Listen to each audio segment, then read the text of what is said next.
So today I'd like to discuss scaling. Scaling, loosely put, is the ability to get from here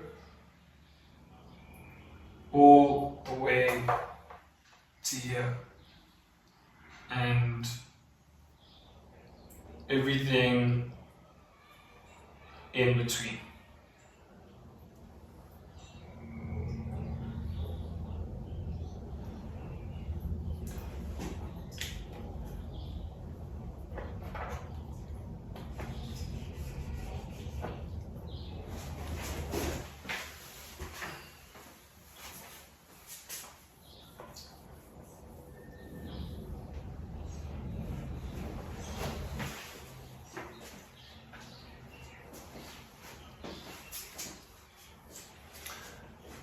So when we talk about scaling, we're talking about going from a starting point where we are or where we like to start off with to the end points or where we like to work ourselves towards the maximum output that we could provide. Why scaling is important is mainly for me when considering how when I get into an industry and I'm dealing with certain clients that might have needs of, hey, they want to improve some core aspect of how they measure their operational efficiency. And from there, we start from where they are and we get to a point of like establishing where it is that the business can be or that the clients can be with the particular objective that they're currently going through. So scaling really helps us manage our resources. The main resources in business, as we know, are time and money.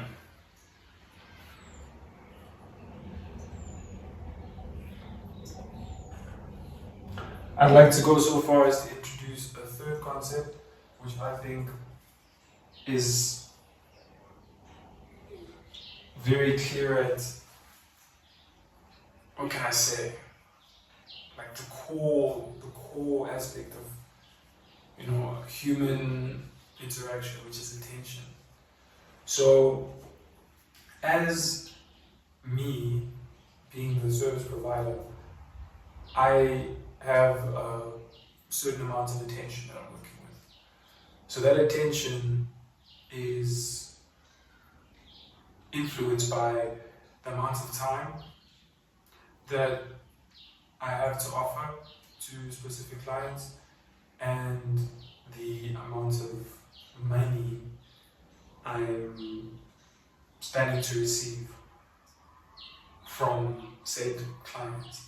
So when you look at it from an attention point of view, sometimes, most of the time actually, it needs to grow. Attention, you pay more attention as you get more familiar with whatever it is that you're working with. The more you learn about it, the more attention span grows over time. It becomes more sustainable and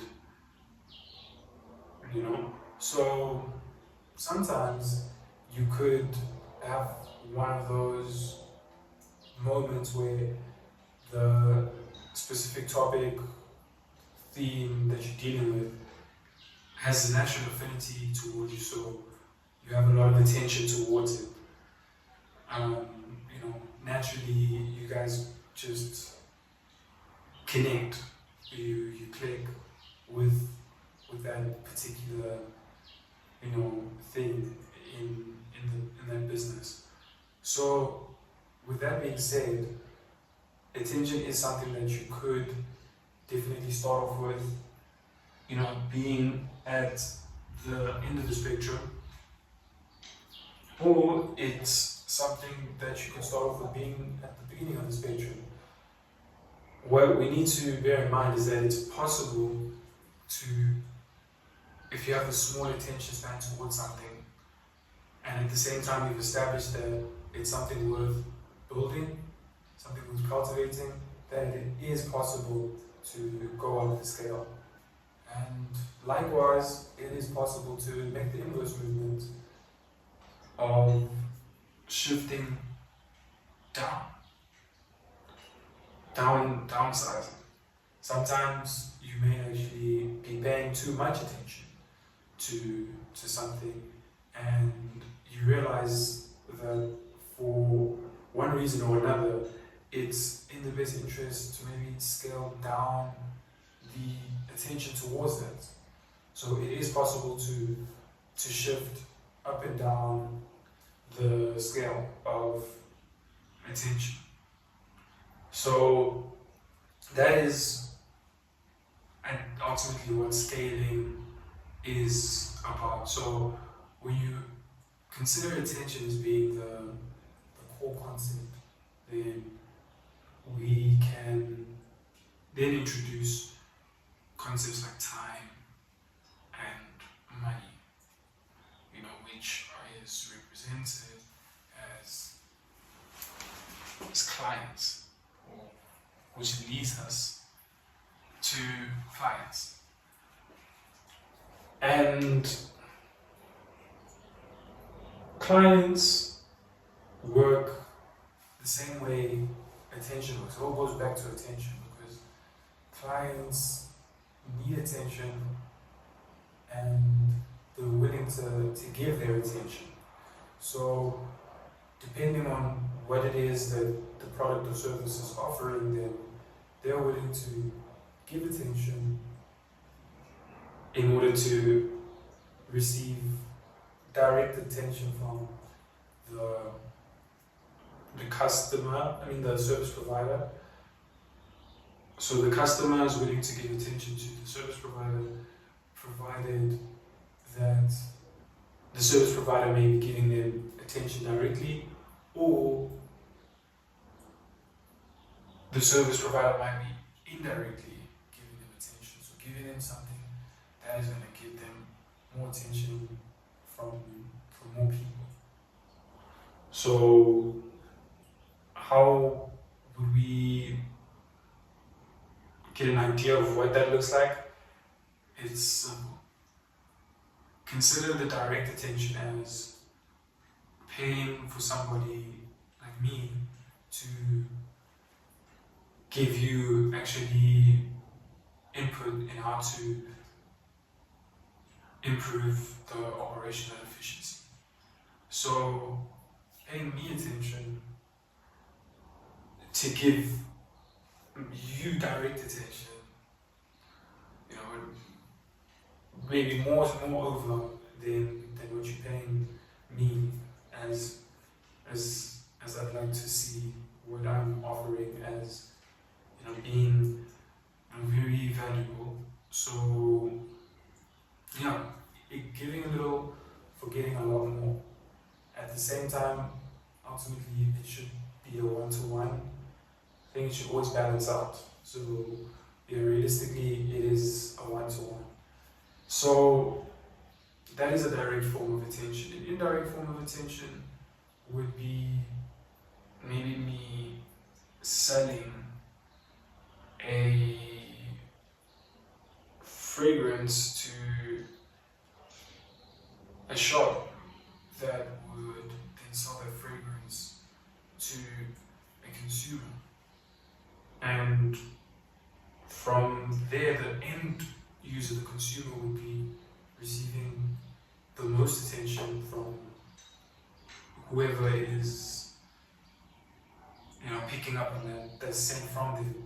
So it goes through many channels to get the direct beneficiary of the product to actually get the most attention from it. That's how the indirect and the direct attention can be conceived of. And it's very, very important, since attention is very finite. How do we measure attention? We measure attention directly through eye contact. What we look at, we know that, okay, is this person paying attention, like actively? And we also measure attention towards listening.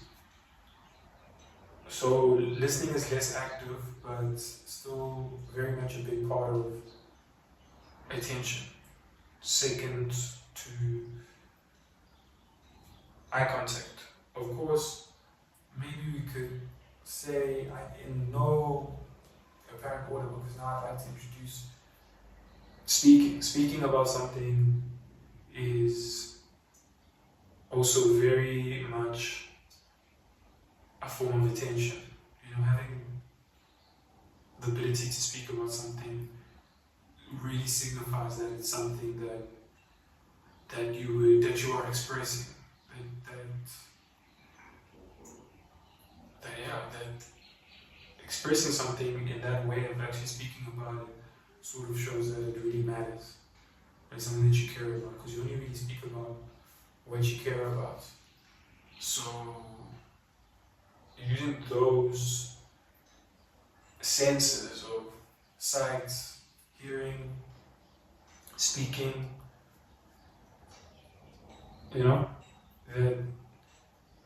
that is the main primary modes of attention for business. But you could also pay attention by touching. So by touching something, touching it, you're paying it attention. So depending on what product or service it is, if it's more like a feeling orientated thing, then it would be like, okay, I'm paying attention towards it. For example, maybe in a gym, the equipment that is getting touched the most has the most attention, kind of thing. So that's where you see the value for money. And other than touch, so we've got the touch, hearing, seeing, and smelling. Well, I guess if somebody is smelling something nice, they're also more willing to pay attention to it. But also on the inverse thing, I think people just are very attentive to smells, to very distinct smells that stand out. So that is how to actually really capture money and time is through attention. Attention through what? The 5 senses. So how do we use these 5 senses then to really improve our relationship with potential clients and just in our relationships, just as people? That answers how we get more time from people and more money. So yeah, that is definitely a journey that, the more you refine and the more it becomes personalized, it's easy to turn it into a science. And the science then is part of the practice that can then be something that we can standardize to offer to people.